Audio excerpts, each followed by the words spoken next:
Mercoledì 6 marzo, ben ritrovati all'appuntamento con il TG di prealpina.it. Partiamo dalla cronaca. Notte di fuoco, quella di ieri a Caravate, dove un uomo è stato ferito da un colpo di pistola. Ce ne parla Massimiliano Martini con le immagini di Stefano Benvenu dell'agenzia Blitz. Uno sparo nel buio e un uomo ferito. È accaduto nella serata di martedì nel territorio di Caravate, lungo la strada provinciale 1 Var. A rimanere ferito un 36enne marocchino colpito da un proiettile. L'uomo è stato trasportato al pronto soccorso in codice giallo e non è in pericolo di vita.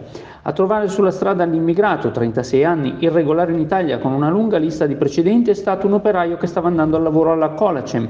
Aveva una ferita d'arma da fuoco, presumibilmente una pistola, in una natica. Il proiettile è stato estratto all'ospedale di Circolo, dove l'uomo è ora ricoverato. Le sue condizioni non sono preoccupanti. Parla poco l'italiano, quindi al momento non è stato in grado di fornire elementi utili ai carabinieri della compagnia di Luino che indagano sulla vicenda e che attendono quindi di interrogarlo. Si pensa che l'episodio sia da inquadrare nell'ambito del traffico di droga nei boschi. Quella in cui è stato trovato è infatti nota come area di spaccio, quindi potrebbe trattarsi di un regolamento di conti. Da capire anche se l'uomo sia stato ferito lì o altrove per poi trascinarsi fin sulla strada, oppure se sia stato abbandonato in quel tratto dai suoi aggressori o da qualche conoscente. Furti di rame all'interno dello stabilimento di Cassinetta di Biandronno. I carabinieri hanno arrestato un dipendente Whirlpool accusato di aver rubato ben 8 kg del prezioso metallo. Le manette sono scattate nel pomeriggio di martedì e oggi l'uomo è comparso in tribunale a Varese per l'udienza di convalida. Maggiori dettagli su prealpina.it. A Varese tutti in coda per i sacchi dei rifiuti. Il servizio di Paolo Grosso, le immagini di agenzia Blitz. Tutti in coda in Piazzale De Gasperi, a pochi metri dallo stadio di Varese, per la distribuzione 2024 dei sacchi per la raccolta differenziata. Nella tarda mattinata di oggi e subito dopo pranzo la fila arrivava quasi a metà del piazzale, anche se va detto che la consegna di sacchi e sacchetti è un'operazione molto rapida. Inoltre la campagna di distribuzione a cura del comune di Varese e dell'impresa Sangalli andrà avanti fino al 7 aprile in varie zone della città, senza alcun obbligo per gli utenti di recarsi in un punto di consegna piuttosto che in un altro. In Piazzale De Gasperi gli addetti resteranno fino al 10 marzo, come spiega una lettera inviata alle famiglie varesine in questi giorni. Poi dal 12 al 17 marzo l'appuntamento sarà in via Maiano alle Bustecche, dal 19 al 24 in via Trolli nel parcheggio del cimitero di Casbeno, dal 26 al 30 in piazza Don Gabbani nel parcheggio delle scuole per le zone San Fermo, Valleolona, Valganna e infine dal 2 al 7 aprile in piazza della Repubblica nell'area dietro al teatro. In distribuzione anche i calendari annuali cartacei. Nel 2025 a Varese sarà introdotta la tariffa puntuale per i rifiuti e questo significa che una parte della Tari sarà definita in base a quanto prodotto da ciascuna utenza. Neuropsichiatria infantile, l'importanza della prevenzione. Ascoltiamo il parere del professor Cristiano Termine, intervistato da Barbara Zanetti. Certamente ci occupiamo delle situazioni psichiatriche gravi come quelle che richiedono un ricovero ospedaliero e di fatto abbiamo un reparto dedicato a questo, quindi sono situazioni che necessitano di cure più intensive di quelle che si possono dedicare ai pazienti sul territorio.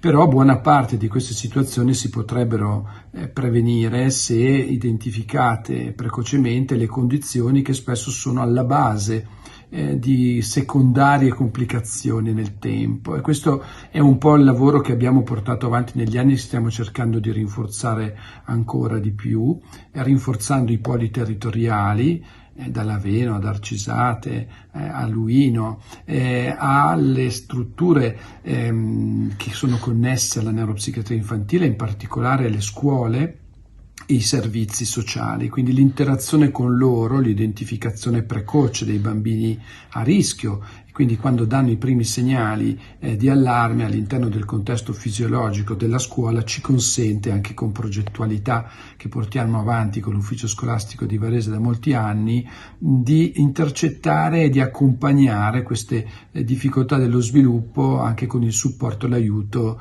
degli insegnanti. Per gli spettacoli ora, ieri sera il grande ritorno al Teatro di Varese dopo un'assenza di 2 anni dei Legnanesi. Ci racconta tutto Diego Pisati, immagini di Angelo Puricelli.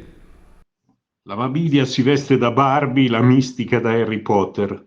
Lo spettacolo dei Legnanesi è proprio un cinema. Fant'Antonio e compagni sono tornati. In città mancavano dal novembre 2022. Ad accoglierli martedì sera al Teatro di Varese erano in 1000. un numero destinato a ripetersi anche per le prossime repliche. L'ultima sarà domenica pomeriggio. Al centro della trama di Settimo non rubare è l'arrivo, dal carcere di Marefuori, di un ragazzo napoletano adottato dalla Mabiglia. In pochi giorni sconvolgerà la vita della famiglia Colombo, facendo finire in tribunale il Giovanni che rischia il carcere, pena definita riduttiva dalla Teresa. Si ride tanto, il tridente Provasio dal Ceri Giglioli funziona come un orologio svizzero. Il testo rispetta la tradizione ma guarda al presente. Si tira pure le orecchie ai politici e ai influencer. Cosa chiedere di più? Calcio Serie C, torna il sorriso in casa Pro Patria dopo il 2-1 sulla Pro Vercelli firmato dalla doppietta di Davide Castelli. Il servizio di Luca Spriano, le immagini di Domenico Ghiotto di Agenzia Blitz. Capacità di reagire. La Pro Patria è uscita definitivamente dal mini tunnel di 3 sconfitte consecutive riprendendo slancio in classifica.